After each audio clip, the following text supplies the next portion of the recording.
A ver, chicos, continuando con las clases de farmacología médica, ahora vamos a hablar dentro de farmacología general el tema de farmacodinámica. Yo soy el docente Albert, así que comencemos, chicos. Al igual que farmacocinética, en farmacodinámica vamos a dividir la diapositiva en dos. La primera son los procesos de la farmacodinámica y la segunda son los parámetros que debes aprender en farmacodinámica. Cuando decimos procesos, el primero que se nos viene al recuerdo es respuesta o efecto fisiológico. Aquí voy a hincapié en algo. Los fármacos no crean funciones en el cuerpo, solo las estimulan, hacen que sean mayor o las inhiben, bloquean. ¿De acuerdo? Un fármaco estimula o inhibe funciones fisiológicas. Por eso es que decimos que el fármaco genera una respuesta o efecto fisiológico. Esta respuesta o efecto fisiológico es el conocido como mecanismo de acción. Ahora, para explicar cómo es que genera los mecanismos de acción los fármacos, es que yo te he traído este ejemplo, mira. Aquí tenemos un receptor que está simbolizado, estos foquitos, cuando estén prendidos, significa que está ejecutando la ruta metabólica que permite generar la función del receptor o a la cual está asociada. Entonces, este receptor genera una determinada función que vendría a ser interpretado como la luz. ¿Bien? Recuerda que tu cuerpo, un ser vivo, genera metabolismo sin incluso estímulos. A esto se le llama reacciones o metabolismo constitutivo. Este receptor tiene una actividad llamada actividad constitutiva. ¿Perfecto? O sea, no necesita de un ligando para que se genere esta función. Cuando venga el ligando orgánico, aquella molécula que tiene afinidad y selectividad por este receptor, generará que éste funcione con mayor avidez. En el caso lo estoy representando como foquitos que se van a prender con esta manito que representa el ligando orgánico, debido a que se presionan los botones que tú ves ahí. De tal manera que tras la unión con el ligando orgánico, vamos a ver que el receptor ahora se encuentra activado. Esto es lo que pasa normalmente en tu cuerpo, una forma de representarlo. Bien, los fármacos hacen distinta actividad en los receptores. Ahora, yo he representado 7 maneras distintas por las cuales los fármacos ejecutan una actividad en el receptor. A esto se le llamará actividad intrínseca. Para ello nos vamos a desplazar a este apartado de la diapositiva, en donde vamos a ver cómo es que el fármaco interactúa con el receptor. Si te has preguntado, doctor, ¿y por qué esos 7 fármacos los he representado con esos dibujos? Un ratito, luego te lo voy a explicar. Ahora concéntrate aquí. Interacción fármaco-receptor. Cuando el fármaco se une a un tipo de receptor, a eso le llamamos afinidad. Los fármacos seleccionan con qué receptor se van a unir. Por ejemplo, que un fármaco se una a los receptores muscarínicos. Eso sería la afinidad. Es el grado de unión que tiene con este receptor. La selectividad o especificidad es un poco más detallado. Es decir, si este fármaco es afín a los receptores muscarínicos, muscarínicos receptores tenemos de varios tipos, muscarínico tipo 1, tipo 2, tipo 3, a eso les decimos subtipos. Entonces, si el fármaco selecciona de todos los muscarínicos uno de ellos, a eso se le llama selectividad. Hago un paréntesis, no existe ningún fármaco 100% selectivo. Bien, siempre los fármacos dentro de subtipos van a preferir un subtipo, pero siguen haciendo acción en los otros. Por ejemplo, si el fármaco es preferente o selectivo del muscarínico tipo 1, también tendrá cierta actividad en muscarínicos tipo 2 y muscarínicos tipo 3. Ahora, cuando el fármaco se une a su receptor tipo y subtipo determinado, generará una actividad intrínseca. Y esa actividad intrínseca no es nada más y nada menos que la capacidad de producir una acción determinada en el receptor, con una determinada magnitud. Para ello, existen 7 maneras de hacerlo.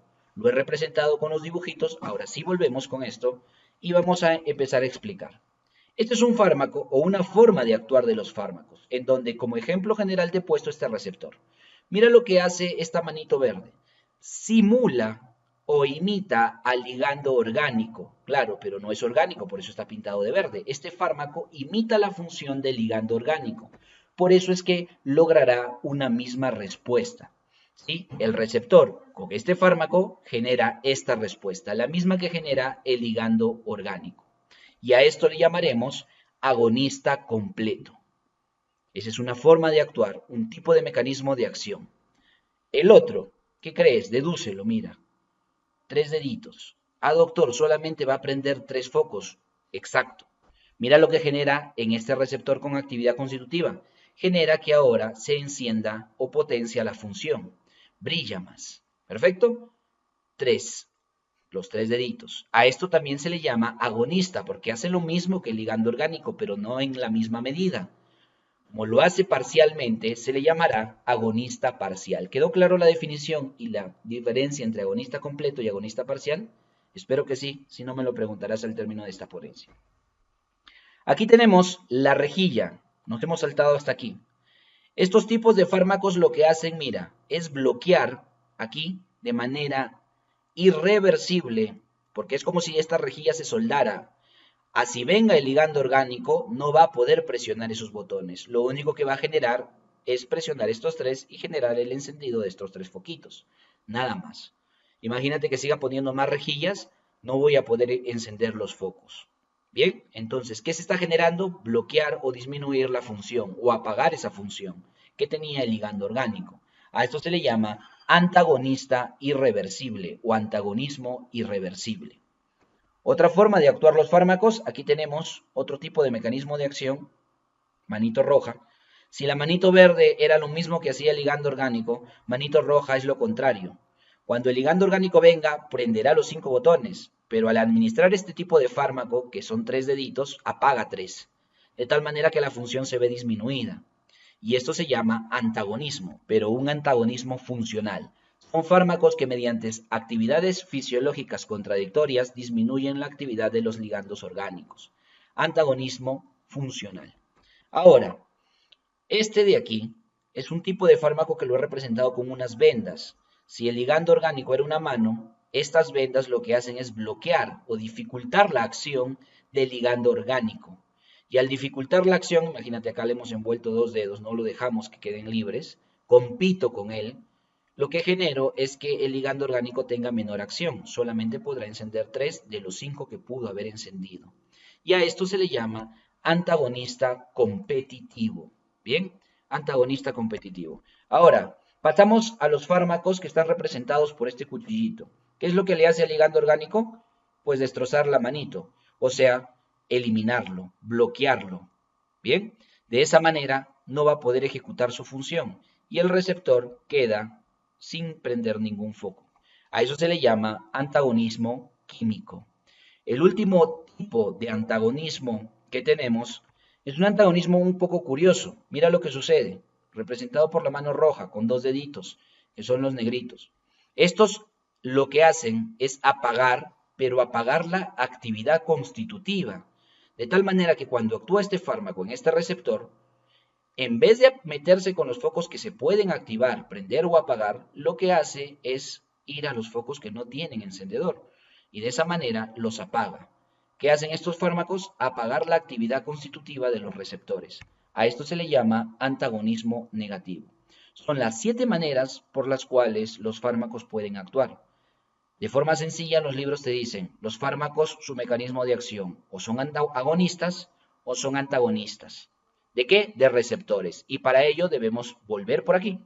El mecanismo de acción es, entre comillas lo coloco, agonismo o antagonismo de receptores farmacológicos. ¿Quiénes serán los receptores farmacológicos? Los receptores farmacológicos los vamos a clasificar de la siguiente manera. El primer grupo, conjunto de proteínas de transporte. Estas proteínas de transporte lo estudias en fisiología. Los fármacos actúan en estas proteínas de transporte como si fuesen receptores. Entonces existen proteínas canales y proteínas transportadoras pasivas activas, proteínas canales dependientes de ligando o dependientes de voltaje. No entro en detalles porque esto lo debiste aprender en fisiología humana. El segundo tipo de receptor farmacológico son los receptores fisiológicos de ligandos orgánicos.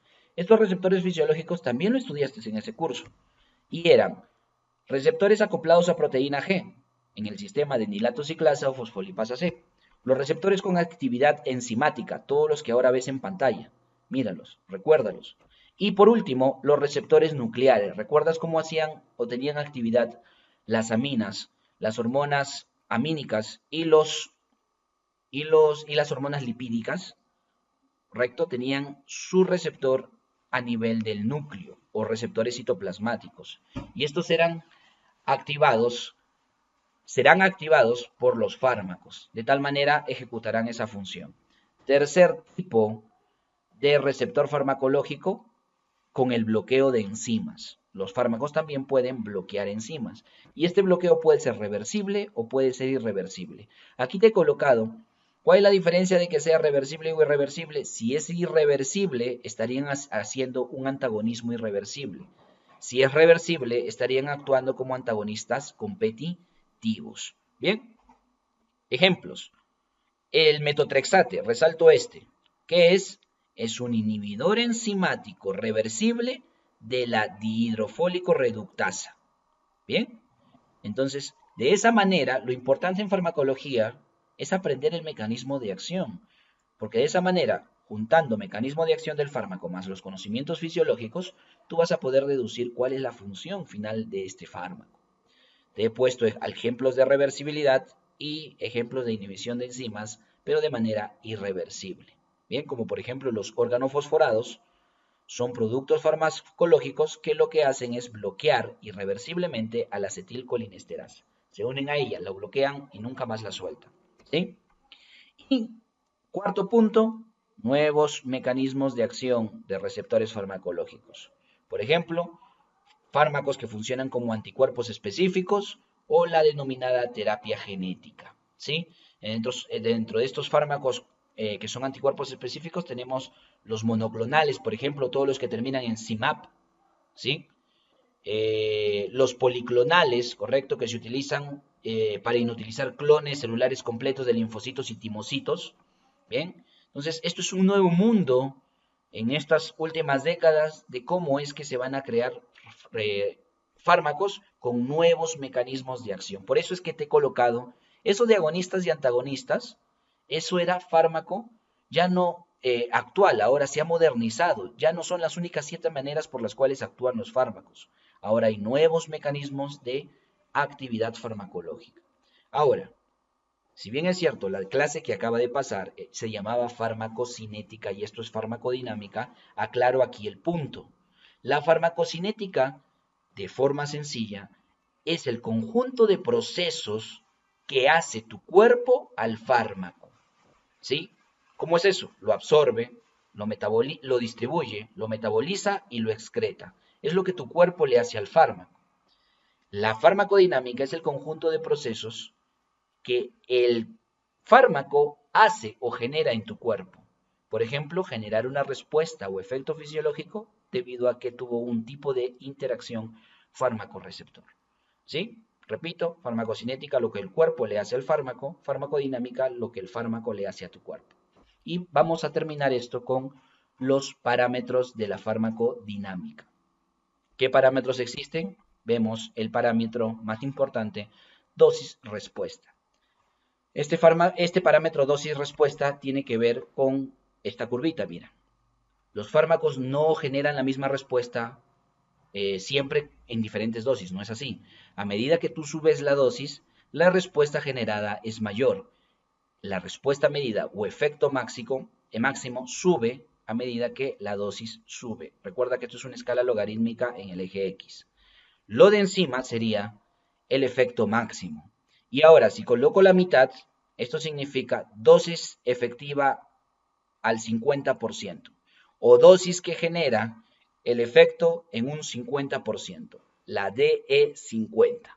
Bien, si por ejemplo generaría el 25% del efecto, entonces sería la DE25. Perfecto, siempre colocamos como parámetro referencial la DE50. Ahora, te traigo este gráfico en la cual estoy comparando en un mismo gráfico dosis-respuesta tres fármacos distintos que tienen la misma función, ¿sí? Broncodilatación. El salbutamol, el albuterol y el clenbuterol son broncodilatadores. Pero mira, su curva o parámetro dosis-respuesta dentro de su farmacodinámica es distinto.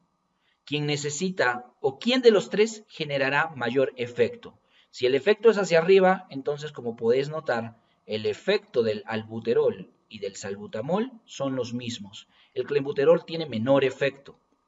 Pero ¿cuál es la diferencia entonces, doctor, entre salbutamol y albuterol? Ah, es que mira, el salbutamol genera el mismo efecto que el albuterol, pero su DE50 es menor, mientras que en el albuterol tiene que ser mayor. Quiere decir que para generar la misma respuesta, el albuterol necesitas mayor dosis que el salbutamol, ¿sí? Eso significa, cuando tenemos dos fármacos en un parámetro dosis-respuesta, quien está más a la derecha, si tiene la misma altura, pues es menos potente y también menos efectivo. Mientras quien está hacia la izquierda, siempre y cuando tengan la misma altura, será el más efectivo y más potente. ¿Sí? El que esté a la derecha, sin importar su altura, es el menos potente. ¿Sí? El menos potente. Porque se necesitará más dosis para generar respuestas similares. Ahora, mira, solo centrémonos en un fármaco. Imagínate que hemos dibujado la curva dosis-respuesta de un fármaco. Pero ojo, esta respuesta está medida en porcentajes. Es el porcentaje del efecto máximo. Respuesta que yo quiero generar. Si fuera el salbutamol, tenemos aquí el salbutamol con su respectivo efecto terapéutico. ¿Sí? La D es 50, que era la dosis efectiva que generará un efecto del 50%. ¿Bien? Ahora, ¿qué sucede si yo sigo dando más dosis? Más dosis. Con cada vez que aumento la dosis, obviamente, ¿habrá más respuesta? No, porque tiene un techo. La respuesta ya no sube a una determinada dosis. Más bien empiezo a generar efectos colaterales, efectos secundarios, que ya te explicarán la diferencia en la clase que viene. Y generará los efectos tóxicos. O sea, mientras más suba la dosis, vienen los efectos tóxicos. Y si sigo subiendo la dosis, doctor, si sigo subiendo la dosis, ahora me encuentro con efectos mortales. Un fármaco a dosis elevadas puede generar mortalidad.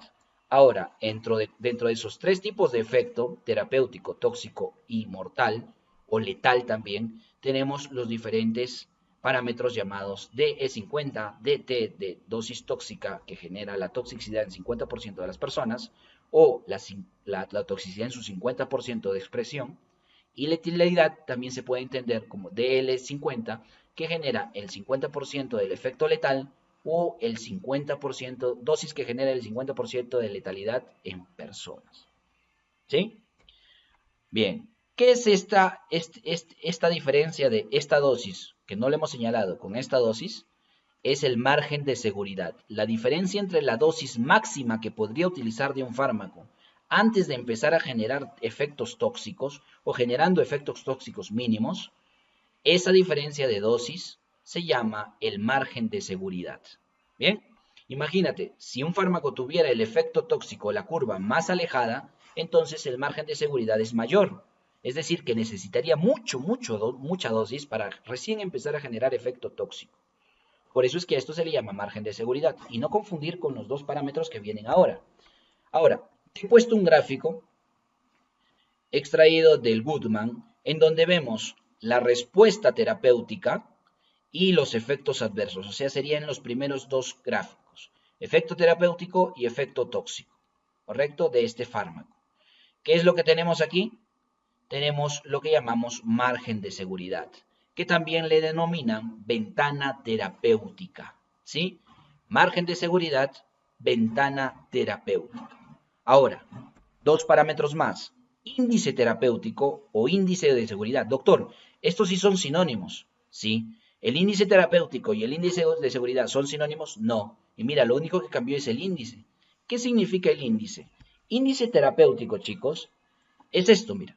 Se calcula de esta manera. El índice terapéutico es un cociente entre la dosis tóxica 50 y la dosis efectiva 50. ¿Sí? O sea, entre esto y esto. O sea, entre la dosis que causa toxicidad en el 50% de la población y la dosis que produce efecto clínicamente deseado e importante en el 50% de la población. Eso dividido me da el índice terapéutico. Mientras que el índice de seguridad es la división entre la DL1 y la DE99. ¿Qué quiere decir la DE99? Es la dosis que generará el 99% de la respuesta deseada. ¿sí? Del efecto terapéutico que yo quiero. Y la dosis mínima que genera el efecto mortal. Entonces, la división entre esos dos es el índice de seguridad, ¿correcto? Entonces, el índice de seguridad de un fármaco debería ser idealmente mayor a 10. Esa división, ese cociente debería ser mayor a 10. Para que tú digas que ese fármaco sí, pues es seguro. Y el índice terapéutico mínimamente debe ser mayor a 2 o 3. ¿Perfecto?